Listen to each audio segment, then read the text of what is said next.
Good evening.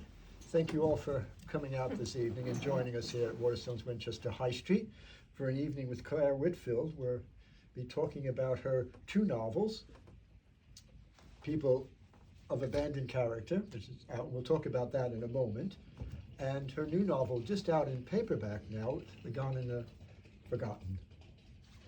And we think we'll start. Claire's very graciously agreed to read us a bit from The Gone and Forgotten, sort of set the mood, as it were, and give us a starting talking point, no doubt. So I'll leave you. Yeah, okay. I've come to that point now where I have to take my glasses off to read, so that's nice. Just a bit of setting to tell you where we are. So Prue, the 16-year-old girl at the centre of this story, is going to have to spend the summer with her aunt, who she used to be quite close with, but since marrying she's been living in Shetland, and Prue and her mother and grandmother have been living in London. She has been coerced. Her grandmother's died. Her mum's having a bit of a mental health episode, so her aunt has coerced her, convinced her to come up and spend some time in Shetland so they can reconnect, and she said yes, on the connection we can reconnect as adults, basically. There's lots of family secrets, and she's really hoping that she can now, as an adult, start talking about some of these sort of taboo subjects with her aunt with this new relationship. So she's been on the coach from London to Aberdeen. To get from Aberdeen to Lerwick, which is the mainland of Shetland, you need an overnight ferry, the North Link, or you can't, well, that's what she's got, the overnight ferry. And then her Aunt Ruth will be meeting her on the mainland, and then they've got to get another ferry over to the Isle of Neust, which is fictional, but it's just another little remote island. And she's on that ferry. So she's just recapping about some things that have gone on so far.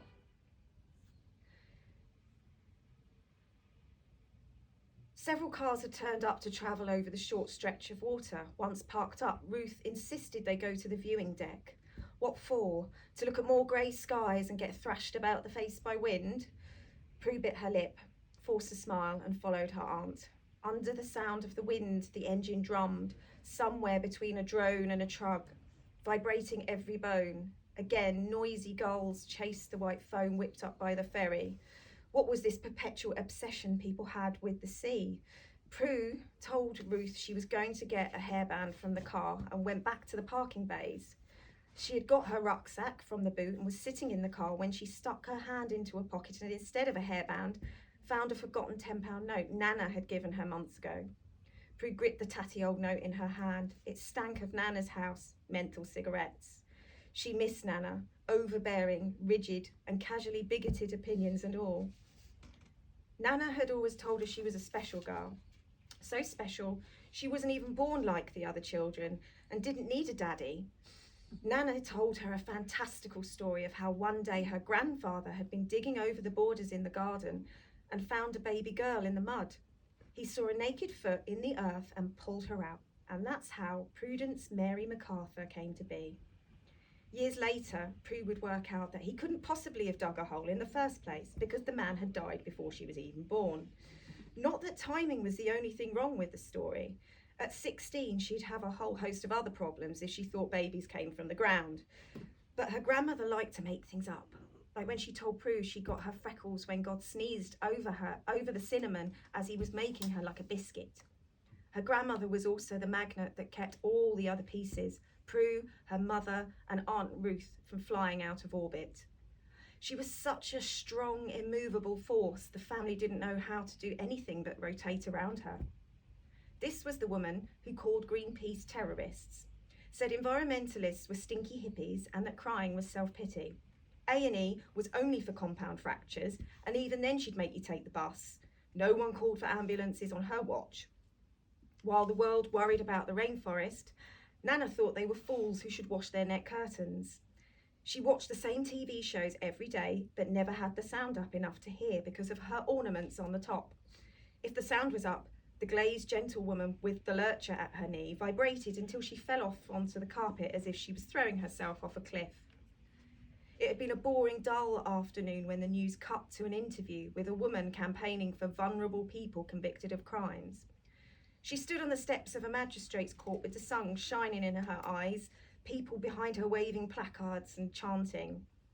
Some mad homeless person had been acquitted of something because of her group, Hope for Freedom, and it turned out this girl was Hope. Hope was barely 21 years old, being interviewed on TV and running her own not-for-profit for a selfless cause. And there was Prue, 16, sat round her nana's house, listening to her grandmother's damp coughing and her mum slurping hot tea. The spark, the little flint that set off the chain of events that mushroomed into Hiroshima proportions, was when the journalist asked what was next for Hope. She dared to say one of the banned names. Joan Gardner. That was the A-bomb, and Nana even turned up the volume, and the glazed woman began to vibrate. A jolt of electricity ran through Prue when she heard that name. Nana knocked her ashtray off the arm of the sofa and had a coughing fit. Her mum spilled her tea on her own legs and leapt up, pulling her leggings away from her thighs, swearing and hopping. Hope squinted and explained why she was helping Joan. Joan was, in our opinion, wrongfully convicted of child abduction back in '84. No one doubts this is a tragic case. An innocent child died, but Joan was kept without legal counsel and has a mental age of an 8 to 10-year-old child. She was convicted of the flimsiest of circumstantial evidence and has been detained ever since. It was a witch hunt, and the police hunted and found their witch, a vulnerable woman with special needs. Prue didn't hear the rest because Nana and her mother started arguing. "Caroline, did you know about this?" said Nana. She stood up and stepped straight onto the ash she had spilled onto the carpet. Her mum didn't take her eyes off the TV. "Caroline, have you checked?" "Checked what? I didn't know." "Caroline, you've got to do something. Caroline, what are you going to do? You have to make a statement or something. Phone up the papers," said Nana. "What do you mean, make a statement? To who?" "You should call someone. You should do something," screamed Nana. She stood up and started coughing. The woman had lungs like maracas, and she started to shuffle over to Prue's mother, who was still transfixed by the TV, despite the fact the news had finished and the weather was on. I don't know what to do," said her mum. Nana was still coughing, but her face had turned purple, as if she couldn't catch her breath. "Nana, have a drink of water." Prue stood up to get her grandmother a drink, but Nana was inching over the carpet towards her in slippers, gasping, sweating, and then she collapsed. "Mum!" Prue's mother dropped to Nan's side. She was hysterical, grabbing at Nana's hands that were twisted around her chest as if she was having a fit. Prue watched, paralysed, until she switched into gear and ran to the phone and called for an ambulance. 1 minute her grandmother was being loaded into an ambulance with a suspected heart attack. The next they stumbled onto stage 4 lung cancer. It was the start of a heat wave and there were electric fans all over the hospital, which only pushed hot air around. Both daughters, Zero, husbands and Prue, crushed together in a tiny space around a bed with only a thin curtain to separate them from the 3 other patients in the CDU.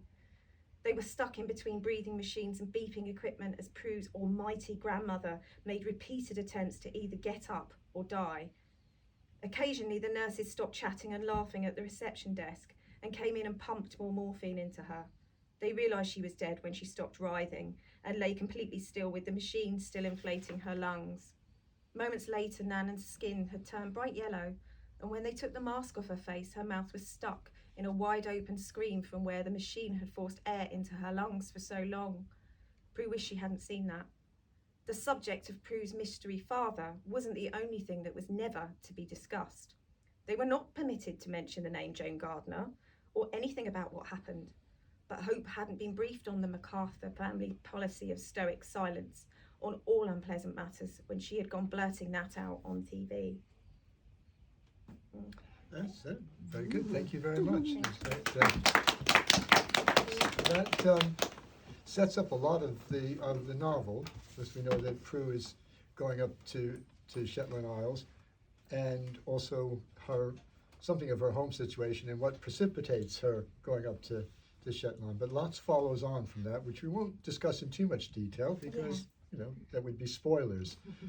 But the Gardner woman plays an important part in it, and it'll go forward. So it's a nice passage to read, because I said it does set up how it starts, as it were. It's basically a coming of age story with a mystery at the heart of it. Well, a couple of mysteries actually. And you take a Prue from London to about as far as you could send her. Yeah, in the UK at least. Yeah. Well, yeah. I mean, there are other places in the world you could have gone, but so far as the UK, the Shetland's about as far as you can go from London.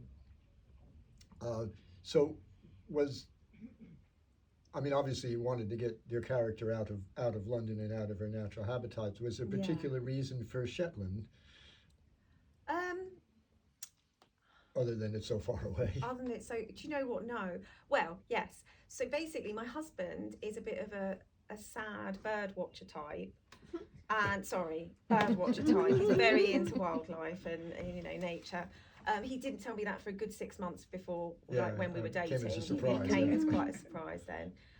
But he'd been there a few times, and I was struggling for a setting, as in I wanted to pick a place that had a really strong sensory setting, because Whitechapel in my first book was such a strong sensory setting, and I am all about that sort of thing. So he said, Shetland, it's such an amazingly different place. It turns beautiful, and then the sun shines, or it looks slightly different, and it's bleak. It can be so many different things. It really does play tricks on you all the time. And I was always intrigued by that. So I was like, yeah, well, let's do that. And then I'd booked all these research trips because you have to go there. And then lockdown. So that's what happened. So I had to do a lot of academic work before I could actually get there. But that was why I chose Shetland. But he always told me, I'm going to hate it. Hate it in Shetland, you'll hate it. Loved it when I finally got there. I've been there twice. We're going again this year. We've now got friends there. So it's impossible not to make friends there. So we won't ask if there's other things he said you would hate that you he turned out just wrong gets everything wrong, quite frankly. It's like, we've been married for 15 years. Well, he doesn't know me at all. He must have entertained and amused for some brief period of time. And this is also, which isn't entirely apparent in the brief passage read, but it's set in the late 90s. Yes, 1993 specifically. Oh, 1993, sorry. It doesn't matter, actually. I don't know why I'm being so pedantic. No, it's fine. 93. Well, it's set in the 90s at any rate. Is there now, it's a very specific time, and I know a lot of times people will write novels, will set them in the 70s or the 80s, partly to keep things like mobile phones out of the mix, especially if it's a crime novel or mystery novel, because mobile phones can kind of mess about with who knows what when. So was there a particular reason for picking that period of time? Because I mean, you could have in a sense set it now or in the 50s or whenever. 100%, because quite a lot, because of the coming of age aspect. I was, I don't know, I remember 15 in 1993, so about the same age. And I think being a teenager, you have to really know your time because you're so susceptible to things, the external influences. And Prue was an amalgamation of me and some of my friends and some other people I knew of that age, and also the mobile phone. It was just before mobile phones, I think we knew people's dads who had mobile phones, and they'd carry them in and bring it out and shout at them in the hallway. But on the train. Yeah, that was it. So yeah, it was because it's such a delicate age and you're so between childhood and adulthood that I thought you have to have quite intimate knowledge of that to get that right. Yeah, no, I think because you incorporate, there's a bit of popular culture that you incorporate into, and of course that's the age in which that looms very large in your life, and you're very much au fait with who the bands are, and they're very important to you, and you get a lot of information about life from that sort of thing, which obviously works into the story as well in places. And it's 15 in 1993. I don't want to think too much about that. But it's no, I was just curious, because I mean, like I was kind of figuring it was probably as a coming of age story that you would sort of dig back to your own. Well, you've got to be so careful. I mean, only from having a daughter who's a teenager, I say words, or not so much now, she's 18, but when she was that age, I'd say words and she'd be like, no one says that anymore. So you're like, you've got to be really careful about being authentic, haven't you? to be able to get that sort of setting and things that people thought back then they don't think now. It's, you've got to really know the rules of clickiness and tribalism at that age. Yeah, well, the only sort of revenge you can have is by learning their terminology and using it a lot and ruining it for them. Yes. I know when I was about that age, would have been mid to late 60s, I think my dad said something was going on. He says, well, your mother and I don't want to hassle you. I think, oh, that word's ruined. Hassle. Well, you know, at one time that was like hip lingo. You know? Like, oh yeah. You know, it was groovy. Groovy, yeah.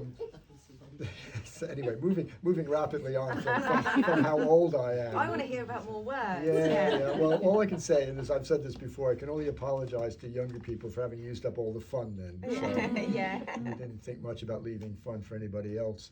But there's this novel is a lot around what she's going through as a teenager. So it's a coming of age story, and a lot of what drives the story is not only her particular circumstances, not knowing who her father is, having all these sort of family secrets and lies and that sort of thing but it's also just that age and her feeling awkward and not sure of herself and all the rest of it. So was the genesis for this book, was there something that set that off, saying, you know, I really want to do a coming of age story? No, it was more, I became, I don't know, it's one of the things that really obsesses me. I mean, I was diagnosed 2 years ago as having autism spectrum disorder, which kind of suspected for years, but it was kind of nice to get an official diagnosis just because I could say, I told you so to loads of people. And one of the things I found that my best friend calls me Truth Mouth, because she's like, don't bring Truth Mouth tonight. She's like, no one wants to know the obvious truth. We're going to politely ignore it. Yeah, so that's one of the things I think I guess from having that, I've always been intrigued by, why don't we talk about Uncle Frank? Yeah. And it's like everyone just sort of, I'm obsessed with those weird characters that come together as families, really close, but they sometimes just don't know each other that well. Or there's all these skeletons in the closet, you know, people are sort of shutting the doors or things under the rug and they're shimmying about the mess and serving Christmas dinner, and that just, I find that really, I guess because of my Truth Mouth problem, I find that really intriguing. It's just an intriguing thing. I find it really... Well, it's an interesting thing to bring to the craft of writing fiction. That sort of digging, especially if you're going to be doing things where there's a mystery at the heart of it, because obviously that's getting at the truth, as it were. And that's certainly what drives most of the plot in this novel is you know, why aren't we talking about that? What actually did happen? What you know? Is the truth important? Well, I suppose it is it is, and especially I guess at 16, where there's there's a finely honed sense of injustice. Anyway. Yeah, you've always got a sense of injustice at that age, haven't you? You know, it's not fair and this and that, and so I think that comes across really well. You sort of certainly did capture that age in all its... I think it's just because I'm really woefully immature, maybe. Well, I was thinking maybe knowing that you had a teenage daughter that was sort help. of growing out of whatever help. battles might be going on at home. There's and then I guess that also explains the 90s, bringing it back to your own. I did, having read both your books right after the other, sort of saw some parallels in the characters as well too, because both of them have female protagonists who, while there's quite a bit of difference in age, and there's certainly quite a bit of difference in time period, there's 100 years separating the two, but they're both sort of awkward and don't quite fit in, and very insecure and unsure of themselves. So one is obviously from being 16 and given what's gone on in her family, and the other is as much the time she was living in, and the class that she was in, and her sort of there's a sense of, with Susanna in the first one, there is a sense of shame about the origins of her birth that she's sort of grown up with. Yeah, there seems to be parallels to the characters, which I'm sure you're aware of. So it's is this like working through? Was it working through? Don't want to get Codd's psychoanalysis here, but is that sort of drawn to that particular character and situation, because it brings in a whole lot of other issues around them in terms of society and culture and gender. Yeah, I suppose selfishly and perhaps narcissistically, I like to relate to people who are awkward, and because I am, and have always felt like an outsider. Not that lots of people, for reason, we all feel like outsiders sometimes. And I just think I like to relate to people's flaws, whether that, we can't all be super confident all the time, and there's nothing wrong with that. So I quite like to read about people like that who are, and especially females, because I find that female characters, you still get this, I've found, it's a cliche, but it is true, quite a lot, especially with my first book, was rejected many times because they just said she's just not likeable enough. Just not likeable. Can you make her more likeable? And you're like, well, I don't know if she's dislikable. She's in quite a difficult situation, but there's this overwhelming urge that you're meant to be worried about if people are hungry, or I was just wondering how you would turn the situation. We'll talk about the first novel in just a moment. We're sort of leading into that, and it'll become clear why I'm about to say this. I would find it kind of difficult to turn that situation into a rom-com. It's like they meet cute, and there's a couple of difficulties, but then it turns out then there's a musical and Jack the Ripper comes on. Right, exactly. The first novel, People of Abandoned Character, is set in 1888, and it's around the Jack the Ripper story, which is kind of interesting in itself because there seems to be endless fascination with that in this country, sort of right up there with the endless fascination about Henry VIII, another psychopathic killer. That seems to be never ending. There can't be enough books about him, and certainly Jack the Ripper generates an awful lot of literature and tours in London and all the rest of it. Is there a reason why you picked that particular circumstance for? Well, there the novel? is, but I didn't choose it. I feel like it was thrust upon me. Okay. So basically, it sort of came up first of all in 2012 when I was just doing an adult education, Barton Peveril. I don't know if anyone knows Barton Peveril. I was doing an evening course in creative writing, and we had to do a writing exercise, and the tutor brought in newspaper articles from 1888 about the Ripper murders and said, you've got to write about it, but you can't be a prostitute and you can't be a policeman. So I thought I did the next obvious thing, which was, his wife, he might be married, you might suspect someone might have had that. And when we read it out, everyone was like, oh, that's a really good idea. And that was it. And then when I went to do an MA, which Sujmeeta was one of my lecturers, at Winchester, whenever I would get completely blank in a workshop, I'd be like, I'll just do that idea again. You got to have a contingency plan, because I just see this white canvas and I'm like, I don't know anything. So I would always use that. I used it a couple of times and people were like, oh, that's a really good idea. But being like a sad, outsidery goth girl as a teenager, I was like, if I'm going to do a serial killer, there are many other more interesting ones that haven't been done. Like Jack the Ripper is 101 on serial killers. So I thought I shouldn't really do it. But it was actually my tutor, Tom, I can't remember his surname, but he was like, I think you should perhaps pursue it because it's a love or hate and it's quite commercial. And you've got to remember, if you are going to submit, you need a hook. And people will love it or hate it, but you are no one knows who you are, so you've got to have something that's gonna jump out. And it just was like this weird thing that kept going. And I thought I'd just use this as an exercise to see if I can write a book. And then I kept going, and then that happened. So. Well, there's the proof that you can write a book. Yeah. And you've done very well with this. It's won an award. Yeah. Oops. It up against some pretty stiff competition. I know. Too. I was really smug on the night as It's well. Goldsboro Books Glass Bell Award. Yeah. And the shortlist had Colin McCain's Apiragon, Abby Dare's The Girl with the Louding Voice, and Stuart Turton's The Devil in the Dark Water. So that's up against some pretty established as well authors. So well done you.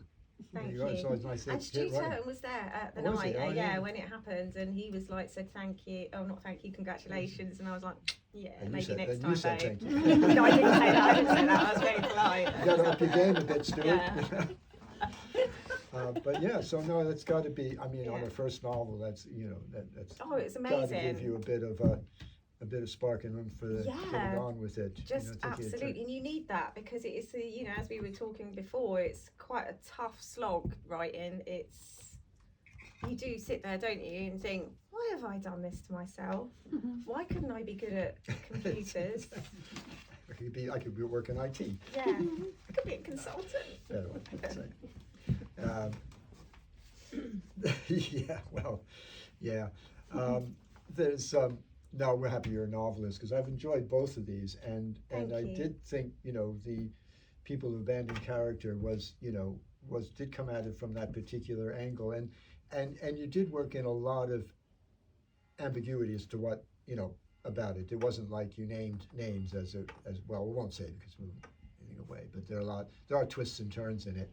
Just happy that you did make it Jack the Ripper, William Sickhart, which might have to explain to some people, but the writer Prisha Cornwell, who did the she's Scarpetta obsessed. novels and such, wrote a book called what was it called? Portrait of a Killer, in which she maintains that the painter William Sickhart was Jack the Ripper, which is mad. Great She's mad. paintings though, they're just a little Well, bit sinister. he painted working women in their shabby bedsits and things like that, and some of them looked like they had violence done to them, and how she constructed that into Jack the Ripper is only known to be honest, I haven't read the book.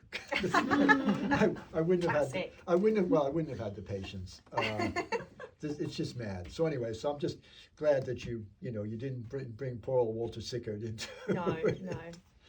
But you did you did quite make a convincing recreation of London at that time and Whitechapel, and bringing in as well you should the character of the victims, somewhat akin to that book 5. Yeah, that was a great book. The 5, Hallie Rubenfold.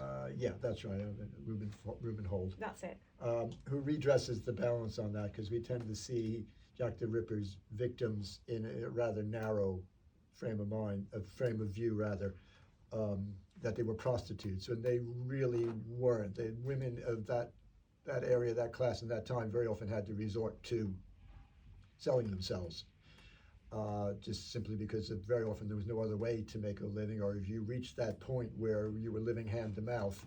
What have you got left to sell? So Hallie Rubenfold, it was a bestseller, and it did a lot to redress that, and your book does as well too. That you do bring those women's stories into focus, but the book is mostly about your protagonist and the situation she finds herself in. So you've done, as I said, I thought a very good job of creating that time, and also what it was like for a woman in her situation. So was there a lot of research? Yeah, but that's the best bit. I love research. I absolutely love research. If there's a full-time job where someone will just pay me to learn stuff and just regurgitate it all day, I would do that. I loved the research. I think the difficulty was controlling what to research. I mean, I won't bring the house down at a party, but I am quite handy in pub quizzes occasionally.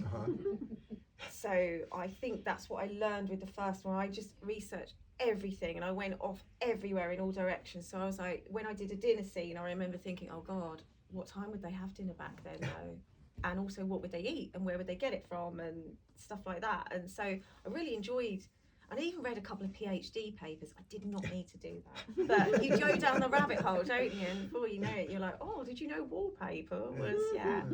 So I really loved it. And I really loved learning about the reality, because I think a lot of people get their impressions of history and what is true from, oh, they've watched a couple of BBC dramas on Queen Victoria, so they know all about the Victorian era. And that to me is like, no, that is just a tiny snippet. And I love learning about the reality of the situation, mainly for ordinary people, because it always got on my goat that, you know, all you hear about is duchesses and dukes and the landed gentry and these really amazing people with connections. And I was like, well, I was always one of those people that felt like I would have been locked in steerage in the Titanic, wouldn't I? I would have been one of those. I wouldn't have been on the lifeboat. So, and there's so many stories that are amazing or interesting facts to learn, that this is fresh stuff for a lot of people. We don't really explore a lot of this in the mainstream. And so that's what I really enjoyed doing about it. I wanted to know what the reality was like for ordinary people who didn't have money. A lot of that gets glossed over in popular accounts of times. I mean, even if you go to Dickens, who kind of goes off that kind of thing, it's still never quite really the sense of what most people's lives are like, and how there was no safety nets in those days as well too. If you fell out of work, or if you're dependent on a husband's income and something happened to them, well, it was the poorhouse. Basically. So it can't be, again, stuff gets glossed over and people have a rather different view of it. So I thought in the book you did bring, a lot of what life would have been like in Whitechapel to life, and what drove your protagonist to make the choices that she did, which turned out to not be such great choice, but you have to have conflict in the novel. Something has to be resolved. I think so. It's quite an enjoyable read. I recommend both of them. There are, as I said, as between reading them, I saw themes and parallels, but that's what I do. So you don't have to. It's interesting just talking about your path to being a writer as well too, because as I know you. Mrs. Mead, and you've done a creative writing course and so forth. And I had one of these evenings with Clare Gradage. There's tons of it. The other day, in the course of preparing for that, Clare had gone on to get a doctorate. Didn't know such. I didn't know such things existed, but there you go. It's giving me an idea now. Yeah, there you go. More research and studying. Okay. But at any rate, it just set me to thinking that I've done a fair number of these evenings with authors, and looking back over them, most of the novelists that I've had conversations with, most of them have gone through a creative writing course. I think they got started sort of started in the 70s, so most people now of a certain age probably went to a creative writing course. So I did ask Clare about whether I thought, whether she thought that without the creative writing class, that she'd still be a writer and that she possibly might still be published or not. But whether, how important did she feel the creative writing thing was, and could she see her having still been a writer without that? She had a very specific answer to that, and I'm going to be very unfair, and I'm going to ask you the same thing, and it's probably an impossible sliding doors kind of question to answer. A bit. But doing the creative writing course, how did that fit into your process to becoming a writer? Do you know what? It was. I have to be careful because my old teacher's here and she might come across and slap me. Well, she might be slapping me first for bringing the profession, for questioning the profession, as it were. Yeah, I would say There is technically nothing on the MA that you can't teach yourself from a book, technically. But obviously that's not as enjoyable as being in a classroom with other people who are trying to do the same thing. So you feel like, you know, you've got other people, like-minded people. The most important thing for me was that, and this sounds a bit whingy mum, but it's true, other people would not respect my writing time unless I took time out and did a degree. You know, it was mummy, mummy, mummy, or, you know, Claire, and that was my daughter, not my husband. You know, people wouldn't leave you. If you have a deadline and a course and you're like, I need this hours free because I've paid for this and you're supporting me. So you want this to be successful as well. It's kind of back to that, what's her name? Virginia Woolf. Yeah. A room of her own. A room of one's own. One's own, because you need that lock on the door because people will not respect your time. So when you're working, I took that time out. It was a priority and it was great, and it really set me up for writing after, because people are now so used to me being a sado hermit and going, I can't make tonight, I've got a deadline. They'll go, okay, because you've got published books. Whereas before that, without the degree, it was like, It was a hobby. what are you doing? Yeah, it's a hobby. It's like saying, yeah, I'm going to go on X Factor. And people are, oh God, she's lost it. You know, it really was. So it was about, it sounds bad, but it's a bit about getting that external validation so you can make it a priority. Okay. But I did really enjoy the MA. It was one of the best years ever. I just loafed around like a stinky student, reading books and writing. It was great. Oh, wow. Wasn't quite that far. Yeah. Well, no, it's What did Claire say? I need an end. I'm trying to remember how, you know, how she dealt with that question and me for asking it. I think she just said that a similar kind of thing is that she needed to make that transition from, because she started writing later in her life as well too, after raising a family and things like that. So I think she needed that kind of sense of it being a real thing that she could do. Yeah. Tangible. Yeah.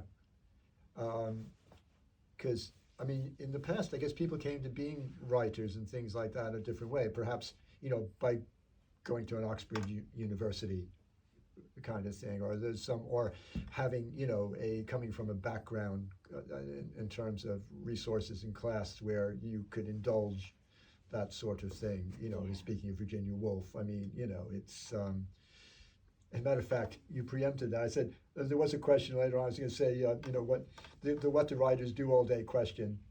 And I said, do you have a, quote, room of your own? I do, actually. Actually, there's I did one of these evenings with Daisy Waugh.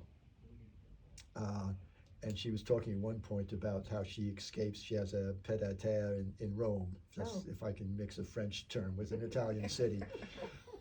Yeah, well, at any rate, so she get away to write. So I said, oh, is that like having a Rome of your own? And that she decided at that point that maybe I was all right. But you don't go off to Rome to no. I go to, well, luckily because of obviously lockdown, everyone works from home or has a space to work from home. So I have and I do, and I do cringe with shame. I do have a whole office to myself. A whole office. A whole office. A whole office. It's a whole office. Yeah, sometimes it's about like the landing on the stairwell. No, I'm not on like the stairwell. It's like bumping me on the back of the head. No, I actually do have the luxury of a whole office to myself, which is great. Yeah, so I can't grumble. But yeah, I to be fair, I can write anywhere. Sometimes I move to the front room and sit on the sofa like a sloth. I think it was, again, another one of these things. This was with Beth O'Leary, who's local as well too. And I think she was working in publishing up in London and commuting. And I think she wrote at least part of her first novel on her phone on the train. Yeah, doesn't surprise me. You know, young people have thumbs, they can do that. I think practically though, and that is important, you've got to not be precious. You know, it's a job, so you need to sometimes take a bit of the romance out of it and be like, I can't get to my office, I can't get here, I am on the train for 2 hours, guess I'll be writing here. So do you set yourself a number of words a day? No, because I get too obsessive about the number of words. So I've got a lot more relaxed actually, because I know I'm obsessive and will do it. So I trust myself a lot more, but I tend to just have like a calendar plan of where roughly I want to be with certain drafts by what month and when. But yeah, most days I do some work, most days. It's very rare for me not to do something on a day. Even if it's like I can't bear the thought of writing, I'll probably do some research, or I might go back and do some editing, but I'm always doing it. If I have a day off, I generally feel really guilty, in like the sort of generational Catholic guilt that really, you know, depletes the bones, that sort of thing. So that. Well, it's good because we get to read your novels that come out of that sort of unhappy situation. Yeah. I don't know. It doesn't sound unhappy, really. I did think again about, you know, the sort of connection between the two novels, and they're both, in a sense, in a way, psychological thrillers. And I'm saying that because they're not sort of what you would necessarily cast as a psychological thriller, or, you know, domestic noir kind of thing. But they do have that in as much as both protagonists are amateurs, so they're not police detectives, they're not private detectives. They're sort of ordinary people, in a sense, thrown into a situation where there's a mystery and they need to solve it or find a way to do that. And there's also the other aspect that psychological thriller is that people around them, people who they're sometimes intimate with, are not who they seem, which is the other sort of trope that goes into psychological thrillers. So is that, given that that's got those aspects in both your books, and is that something that the kind of thing that you're drawn to, or is it just sort of you sort of fell into that's the way I am drawn these to it. These stories have played out on their own terms? No, I am really drawn to it in everything as well, and I do think that is a sort of byproduct of having ASD, because not that we're all the same, and you know, but I tend, truth mouth again, I tend not to be very impressed by charm, charisma, or Oh, shucks. oh, you're fine. No, I'm joking. I tend not to be impressed by that sort of thing, purely because it doesn't mean anything to me. I can't compute on that level almost. It's like a facade, it's an act. But I am always mesmerised by how people fall for it, like snake oil salesmen. I'm like, it's obvious, isn't it? They're just telling you what you want to hear right now. And it obsesses me how people fall for it over and over and over again. But it's that George Orwell thing, isn't it? Where it's like, this way for comforting lies. And there's that whole meme, isn't there, where it's a big queue and then there's, here's the uncomfortable truth, no one wants to hear it. That is something I find so intriguing about human beings. Like, well, it's that common thing, but you know, and for both genders, that people very often who go through series of bad relationships or inappropriate relationships or things that are just not going to work out, and people from the outside of their situation look at it and say, well, you just keep finding the same person over and over again, kind of thing. So again, there must be some need driving it, and there's certainly, but there's again, there's that in psychological thrillers, there is that whole sense of people not, there being a facade that, you know, all of a sudden, ooh, right, okay. yeah, it obsesses me how some people can live completely unhinging what they say and what they do, and it never bothers them. Do you know what I mean? But some people have great careers off the back of that. Yeah, we're not naming names. Yeah, but they have great careers just saying one thing and doing something completely different. I find that so like fascinating. Well, it's certainly giving you something to write about. That's true. I should be thankful, shouldn't I? Yeah. I think I'd like at this point, if anybody has got questions for Claire, to open that up. Anybody have, please? Yes, I'd love to know if you actually wrote any of the book in Shetland. Yes. Yes, when I went up there, when I finally got there, we looked such ridiculous idiots because my husband wanted to come clearly for the birds. The puffins. Saw the puffins, yeah, and That's why he. you eat the puffins. And also there were certain locations there that I sort of had based in the novel, and I was like, I've never been, I'm panic struck. So I looked kind of like I was scouting for a burglary, so I went to Kirgord.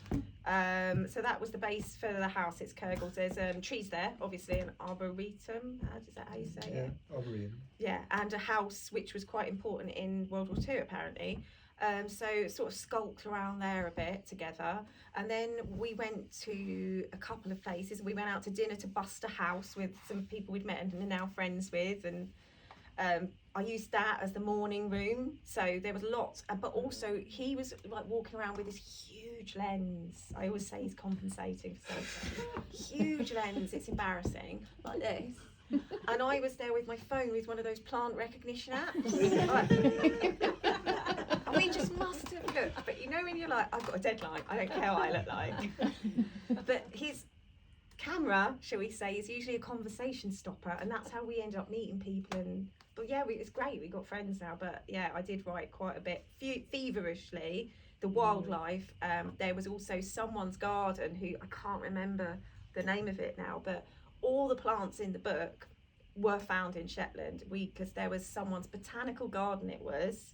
And when you get there, it's just someone's house, but these amazing gardens, completely based them on her house, and you never see them. Their dog came out and barked at us, but you're just like walking around someone's kitchen with, all right. But it's fine, I loved it. I did. I should say that, and without giving anything away, that plants, botany plays an important part in the plot. So all that with the phone, getting all of that was crucial research for what happens in the novel. We won't say too much about it, other than plants are important. I'm interested to know whether birds get a look in as well. I do. I can't help it. So in the first one, there's a dunnock that flies into a window, and that was me going, Duncan, what kind of bird wedding? And he's like, dunnock. Yeah, so yeah, I use him a lot he's quite handy actually. And definitely in the second one, this one with all the birds, Corbies. I don't know corbies, I don't know what they are, so I have to sort of go, and he's like, that's that. And the noise of them, he's really weird, like he just knows all the calls. It's so sad. But he's like, oh, that's an oyster catcher. Yeah. But he's terrible for watching movies actually. I don't know anyone who's got like that sort of nerdy thing. When any TV programme, he will ruin it going, not that bird song in that environment. I think you'll find that's a British bird. And it'll be like the Wild West or something. I don't think so. But yeah, lots of birds. I can't help it. So, any other questions, sir? I guess just a simple question, how long did it take you to write one of these books? Oh, took this one a lot longer because of the chaos of lockdown. This came up recently and I had a graph because that's how sad I am. I would say first version of this actually only took me a few months to write. This one, first version, took me about a year, but then it changed massively, and that was because of the whole Shetland thing. I just could not get there. I could not get a sense of it, and once I got to Shetland, it unlocked. So it's very different, actually. I don't know what your experience is, but a lot of authors, it's quite a long editorial process. So you'll have the novel, and you're finished, you would think, and then it goes to the editor, and who has things they point out. So with the first book, I got obviously a deal and I was ecstatic, and then she was like, right, the first third, I want you to completely restructure it. So that's a lot of work, and also at that point you're a bit fried and you're like, okay. But it was the right thing to do. The second book was just, we didn't restructure it, it was just, I needed more time because of the location part and to get some things right. but yeah, so it is very different. But yeah, be prepared, as in, like, if you do give in, the first thing is structural edits, where they could tell you to completely restructure the whole thing if they want to. You don't have to, but you have to work with them. And then it's structural edits, and then you might go to 2 rounds if they're not happy, and then it's like just normal edits, like copywriting, copy editing edits, then proofreading, that sort of thing. So it's quite a lot of rounds which is crazy. Did you find the second one that you had learned from the process on the first one, that it made it so that less of that was needed? You have a better sense of? No. No, okay.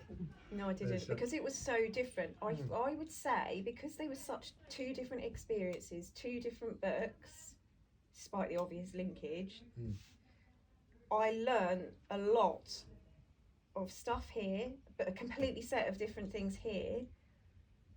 I hate, touch wood, it's working out quite well for book 3, because I feel like I've had a bit of a rounded experience, so I know what I know now. I'm getting a little bit more into, this is how I want to work, or that's how I want to do things, or so. Like with the research, I've got a lot less crazy with the research, as in, I know I'll be a bit more targeted, rather than perhaps read everyone's PhD papers. Well, I was just saying, if you're looking for a job, I would expect somebody, say, like Bernard Cornwell, probably has a whole squad of researchers, doing that stuff. I mean, I'm sure those jobs are out there. And there are, authors like him who, write historical novels, and I'm sure he's not the one doing all that research. I remember there was a letter in the Guardian not recently, but in recent history, of an academic who had been approached to do someone's research for their historical novel. And I was like, how can you do that? I mean, I'd do it for them for a fee, but... Well, it's not that far removed from going to that academic's book on the subject to get the information from. So, I mean, in this case, you just, you're targeting them. You get them, agree them for that, you can afford it, or to do it, then they're just, they're doing what they would have done in their book, except that you're asking specific. Yeah. So, they'd be all right. I'll start looking. Yeah. So that brings us to the question of your next book, which I think is in process. It is in process. Actually, I've sent the first 20,000 words off to my editor to check. Check, as in if she's all right, thinks it's dog turd or all right. But so it's, at the moment, it's called Elephants and Diamonds. So it is, again, quite similar to this setup, in the sense that it's a fictional story set amongst something that really happened. So more people must know about this recently, because there has been some renewed interest. The 40 Elephants, the female crime syndicate, the biggest female crime syndicate in history of the UK. Exactly. They were amazing. They were criminals, but they were really successful thieves. They started out life as the 40 Thieves, but then they got re-tagged as the 40 Elephants, because of their affiliation with the male gang, which was the Elephant Gang. So you're talking about all the gangs of London. So what time period is it? Well, the 40 Elephants have been in existence since, I think it's about the 1800s through to the 1950s. Right. So you're talking like traditional gangs. A generational thing. Yeah, it's like a family business. Right. So you have the Peaky Blinders, and you've got the Birmingham gang. This sounds like there could be a television series. They all knew each other. It could be a television series in it. Well, this is the thing. I can't believe it hasn't been done already. So I need to really do it really quickly. Yeah. But my story is about a young girl. I'm trying. A young girl who is in 1920. So just after the war, just after Spanish flu. Sound familiar? Massive inflation, unemployment. Also, it's really similar time. That's what I've enjoyed about. Seeing the parallels. It's a bit of a comfort. We've been here before. And she, long story short, she joins up the 40 Elephants and becomes a thief. And they do very, very well. And they did amazing at the time, until it got so big that Scotland Yard had you've got to sort them out. They were in the papers in America, and splashed this roving gang of Amazons, but you don't hear about them. Why? Well, let's see. Could we make some gender assumption about that? Yeah. So it's possible. Oh, So they do say a lot in the social history that actually it was people didn't feel comfortable recognising women could be capable of such organisation in a sinister way, of such criminality. Therefore, they didn't want to give attention to it because it might encourage other women to do it. Yeah. And that was a conscious thing. Fair enough. Yeah. It's like, But the best part was they got away with quite short sentences for a really long time because they'd go, oh. Yeah. So they used it as long as they could.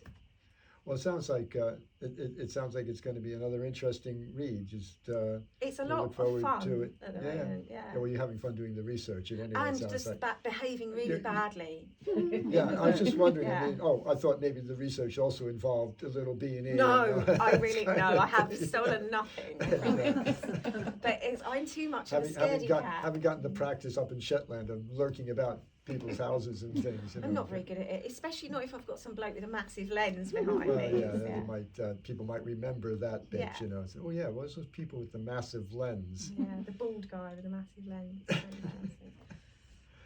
Any please, sir, and Yeah. then So my question is very simple. Has getting a deal, so dealing with the publishing industry, influenced the choice of your next book? So the Yes. very good book. Okay. Cold hard truth. They'll want an opinion. Okay. Yeah, you are a product. Your book is a product. Your previous books are products. So it's not a done deal. They don't tell you what to do or anything, but they want to talk to you about it. And so this round I had a few ideas, and we obviously they're all my ideas, so I liked all of them. And you do that thing where you're like, well, I'm only going to present the ones I want to do, and then they talk through them and they get more excited about some than others. So you end up it is work. It is, you could have some. Someone did ask me that before another event, as in if you wanted to do something completely off piste and do something different genre completely. In my stage, I'd really struggle because I'm not known. So they do want you to be a product that can sell to a demographic. Yeah. I think most mid-range authors, which you probably entering the ranks of, It's the best thing anyone said. is still find themselves in a situation where they've got to sell the book to the publishers. And even your agent. You know, so Yeah, your Yeah, agent will have so an opinion. just having a good result with one doesn't necessarily guarantee that they're things. And I think we'll just make the last question that you had one. Do you know the end from the beginning? Have you got an overall plot? I Yes. heard somebody talk and they said they did the first 5 chapters, they knew the first 5 chapters, they knew the end, and the rest just ran. I would say so far for me that's the same. Okay. I would know, usually I would have a sort of sense of the beginning. I would have a really vivid sense of where the end was, and I find it quite fun to try and figure out how to get from one to the other. Okay. Similar. Yeah. Thank you. Well, I think we'll stop here and give us some time to have some book signing done. You might want to purchase the books. I would like to say before we stop that, to thank Clare first of all Thank you. heartily for coming and to say that there'll be another evening, authors' evening, February 7th, another Tuesday, February 7th, with Hannah Jameson about her new novel, Are You Happy Now? Her last novel was The Last. Her last book was The Last, which I had in for an evening, so it's one time I've done. Anyway, that be a similar sort of evening, which I look forward to. It also lets you know that it'll be my last author interview, because Waterstones and I will be parting company in March, after which we're parting on good terms, so not to worry. But it's just time. So hopefully one of my colleagues will perhaps carry this on. We'll see. or maybe they'll just have me come in to do a star turn. I don't know. But at any rate, it's been quite enjoyable, and I would hope to see you all on the next one. And it was lovely to see you here this evening. Thanks so much for coming out. Thank you. What are your plans after March then? What are my plans after March? I'm asking my wife. So you know. He's going to be painting in a studio Yeah, at the bottom of the garden. I'm going back to what I used to do, which is being an artist. Oh, and so I'm in the yeah, studio, something so- to look forward to. Yeah, no, it'll be good. It'll be good. With any luck, I'll get another few years out of it, and yeah, so I'm looking forward to that. This is all being recorded, so maybe we'll stop.